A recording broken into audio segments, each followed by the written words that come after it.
More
sex and victimized by everyone.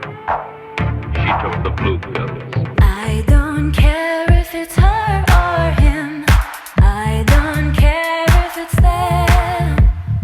Just some love, you're enough. There's nothing I would have instead. Nothing else touch my skin. Luscious loving, luscious loving.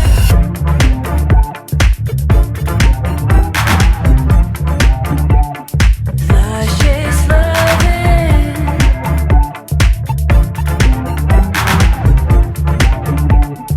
Luscious loving.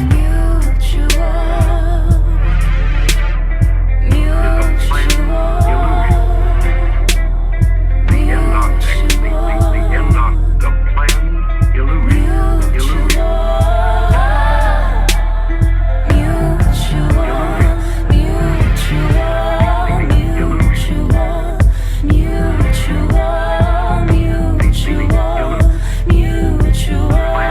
Luscious loving, luscious loving.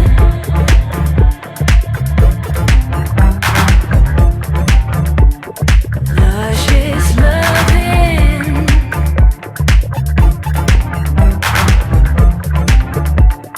Luscious loving.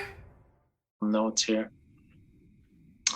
Hi there, welcome back to Duel CHMR 93.5 FM in St. John's, Newfoundland. I have a wonderful guest here from Calgary, Alberta. I've got, I hope I pronounced this right, Selci. Is that correct, Selci? Or Sam?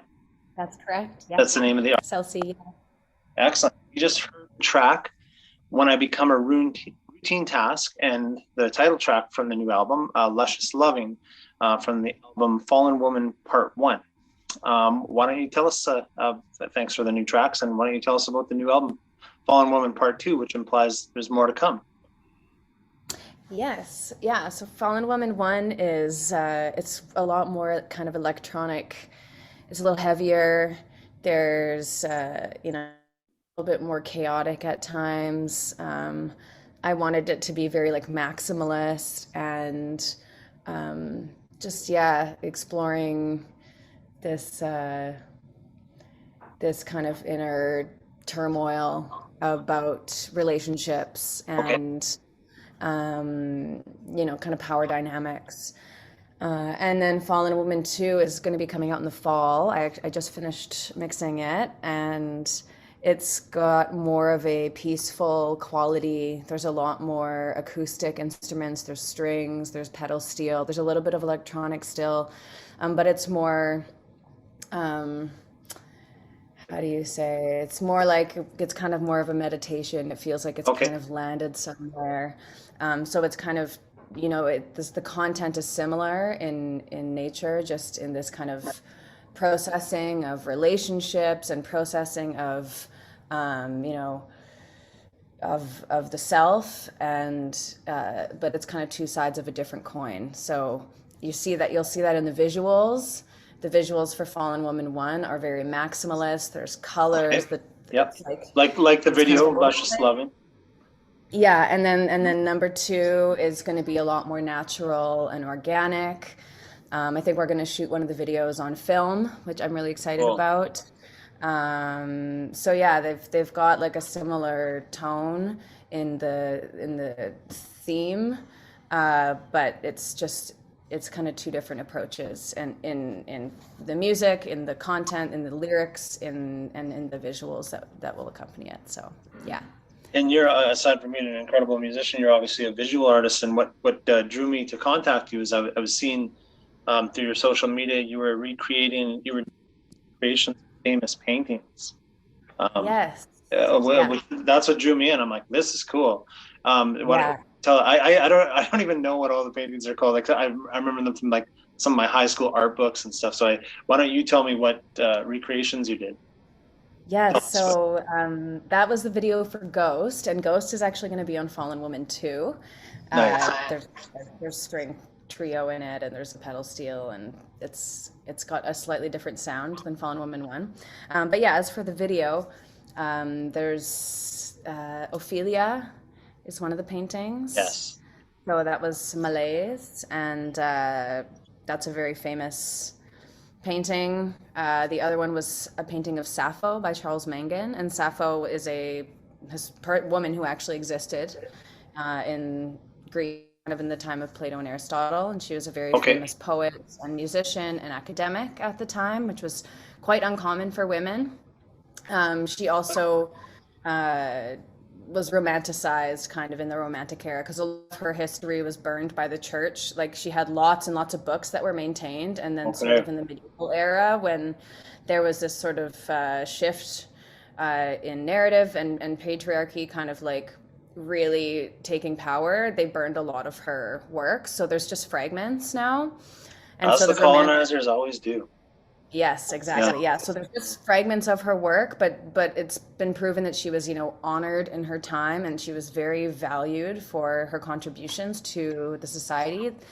Um, so kind of in the Romantic era, they started to romanticize her story. So there was a lot of paintings of Sappho that came out sort of during the late 1700s into the 1800s, because they just were fascinated by her. And that was when they came up with the term lesbian, because she was from the island of Lesbos Oh, in okay. Greece. That's how it.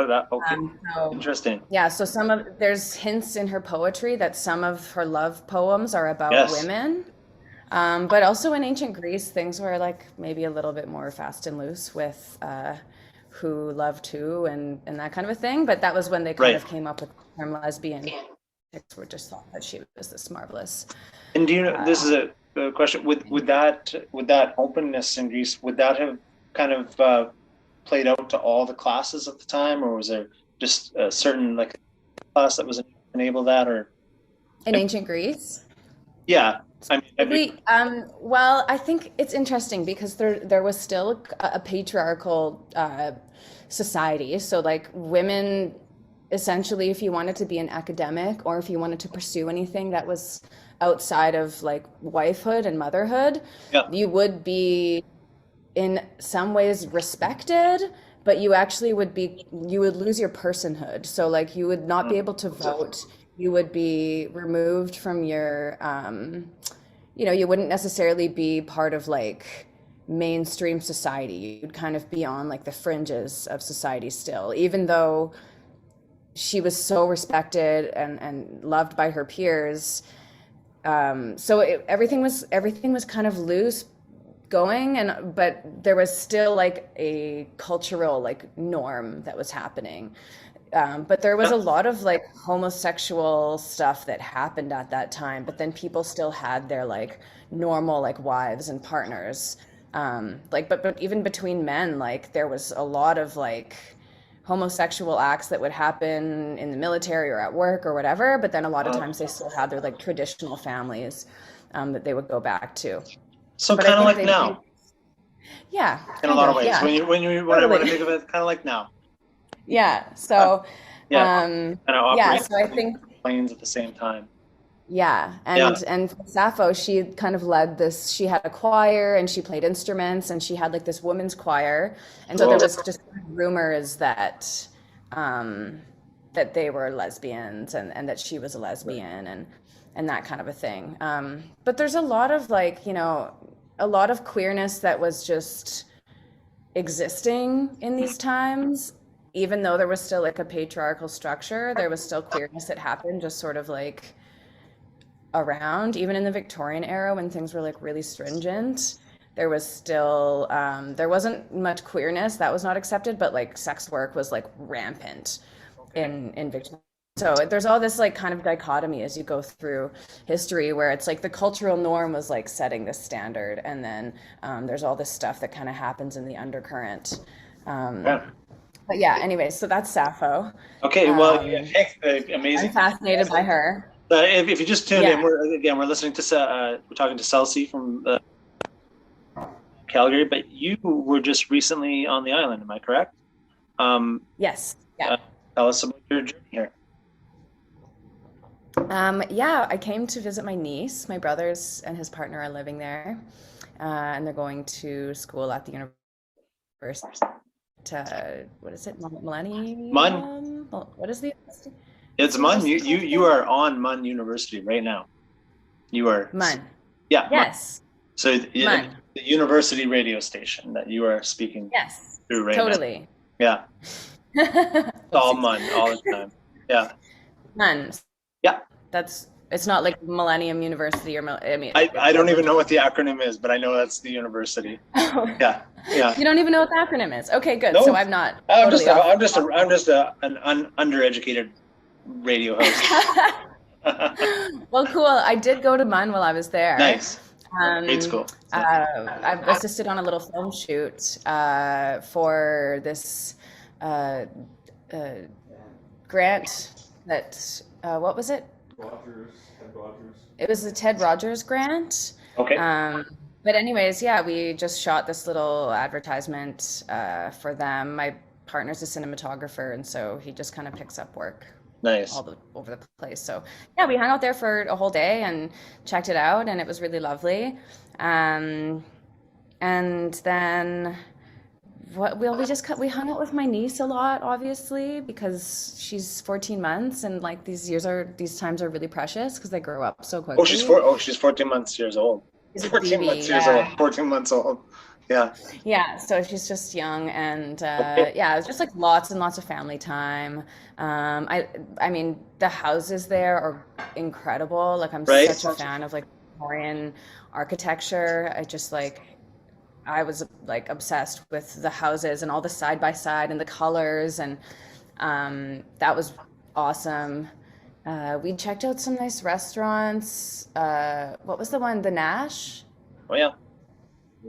Yeah, that Cool. one was probably my favorite because our friend recommended that we go there. We did go to Terre one night, which is very fancy, and it was very good. Nice. We got a bunch of oysters. I don't know. We checked out some stuff, but the weather was quite frigid when we were there. So Yeah, it can do yeah. that. Yeah. we couldn't do too much hiking and stuff. But yeah, we hung out. We did lots of walking around. Excellent. Ate really good food. Had good seafood, and it was lovely. I can't wait to go back. Yeah. Well, right on. What else can I say? Well, we're happy to have you on the show. Selci has a new release, Fallen Woman 1. And is it where can people find you?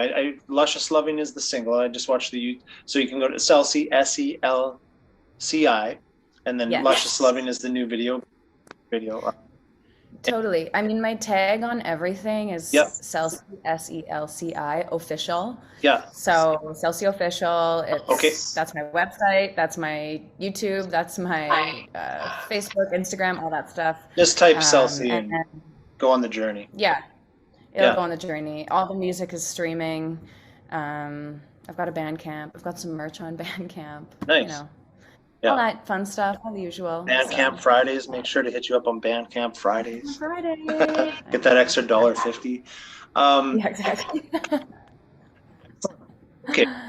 We're going to listen to the whole rest of Fallen Woman 1 after the break here. So after speaking with you, and then we hope to have you back in the fall for Fallen Woman 2. Yes. Let's definitely follow up on. Please keep us in touch and keep us folks at MUN in Newfoundland in touch.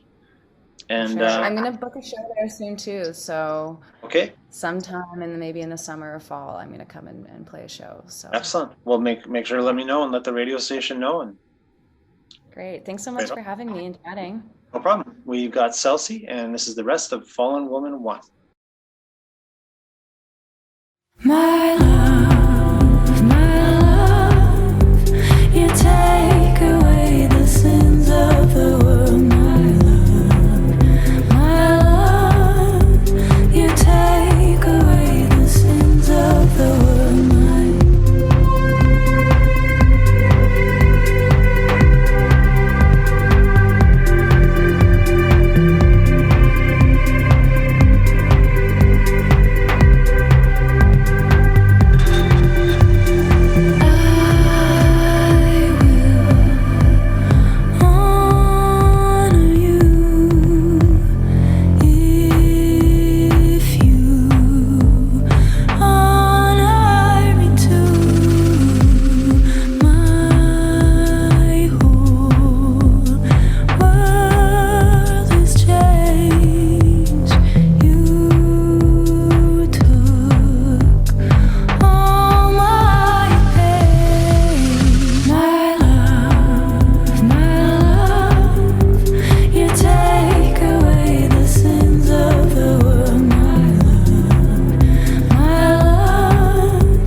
Standing up against racism is an ongoing battle. How will you help?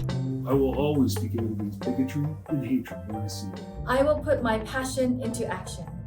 I will stand against racist words and action and speak out against hate when I see it. Hate has no place in Canada. I will continue to honor, express, and promote my Indigenous culture. This message is brought to you by the Canadian Anti-Racism Youth Coalition. Visit caryc.ca for more information about how you can stand up and speak out. Feels like the wrong place. I don't go without the pain. I feel my shoulder blade. I feel it everywhere, but my voices stay. To say what I need is like a